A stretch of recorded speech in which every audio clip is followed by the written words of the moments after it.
دیکھو، یہ ایک بار پھر جنگ ہے۔ داؤد بادشاہ نے اپنے سپہ سالار یوآب کو پوری اسرائیل فوج کے ساتھ بھیجا۔ وہ دشمن کے شہروں میں سے ایک کو تباہ کرنا چاہتے ہیں، لیکن داؤد بادشاہ خود یروشلم میں رہتا ہے۔ کتنی عجیب بات ہے۔ ایک شام داؤد اپنے بستر سے اٹھتا ہے۔ وہ اپنے محل کی چھت پر گھومتا پھرتا ہے۔ پھر اس نے ایک عورت کو نہاتے ہوئے دیکھا۔ یہ عورت بہت خوبصورت ہے۔ واہ! داؤد سوچتا ہے، میں اسے اپنی بیوی کے طور پر رکھوں گا۔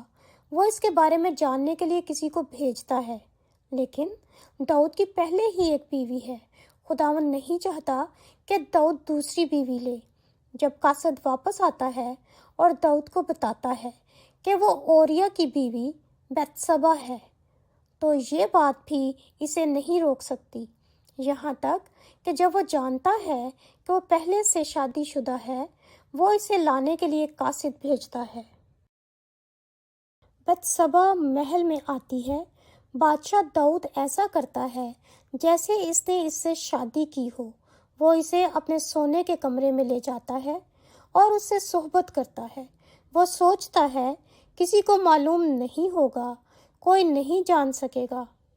کیا وہ بھول جاتا ہے کہ خدا ہمارے ہر کام کو دیکھتا ہے؟ بتشبہ گھر واپس چلی گئی۔ تھوڑی دیر بعد اسے پتہ چلا کہ وہ حاملہ ہے۔ وہ جانتی ہے کہ بادشاہ داؤد اس بچے کا باپ ہے، چنانچہ وہ داؤد کو پیغام بھیجتی ہے۔ بادشاہ چونک گیا۔ اوہ!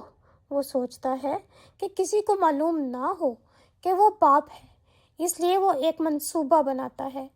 وہ جلدی سے فوج کے سپہ سالار یوآب کو پیغام بھیجتا ہے کہ اوریا کو جنگ سے واپس بھیج دو۔ یوآب اوریا کو داؤد کے پاس بھیج دیتا ہے۔ جب اوریا محل میں پہنچا، داؤد بہت دوستانہ طریقے سے اس سے پوچھتا ہے، یوآب کیسا ہے؟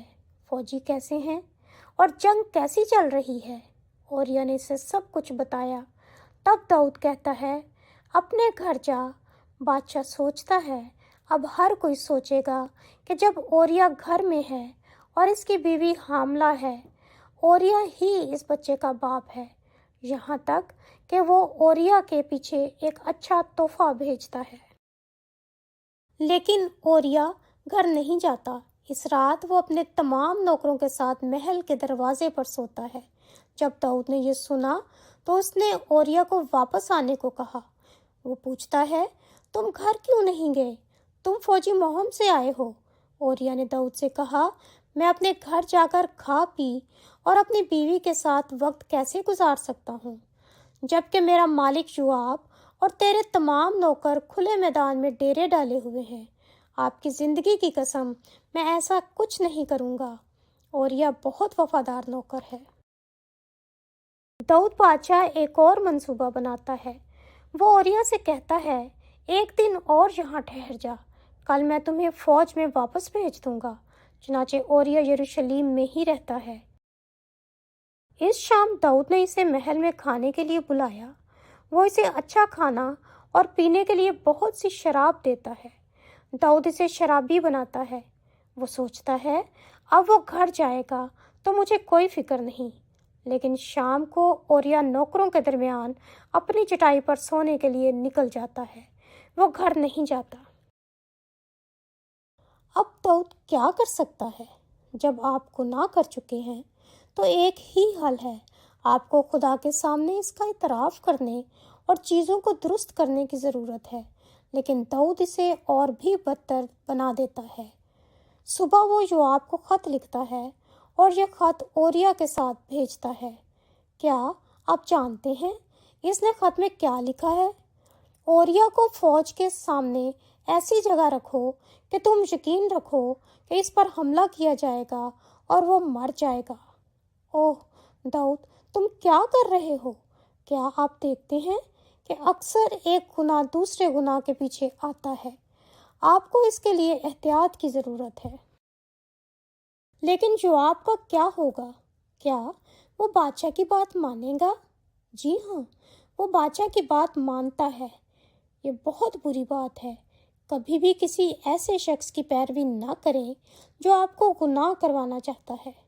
کتنا خوفناک دن ہے۔ اوریا پر حملہ ہوا اور وہ مر گیا۔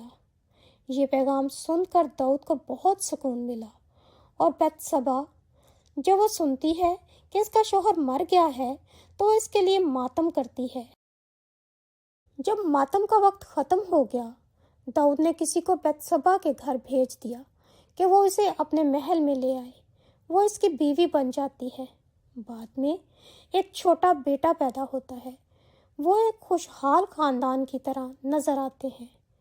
ہاں، آپ سوچ سکتے ہیں کہ کسی کو احساس نہیں ہوگا کہ آپ نے کیا غلط کیا ہے۔ آپ اپنے گناہوں کو چھپانے کی کوشش کر سکتے ہیں، لیکن کیا آپ جانتے ہیں کہ میں نے بائبل میں کیا پڑھا ہے؟ جو کام داؤد نے کیا ہے وہ خداوند کو ناراض کرتا ہے۔ تو آگے کیا ہوگا؟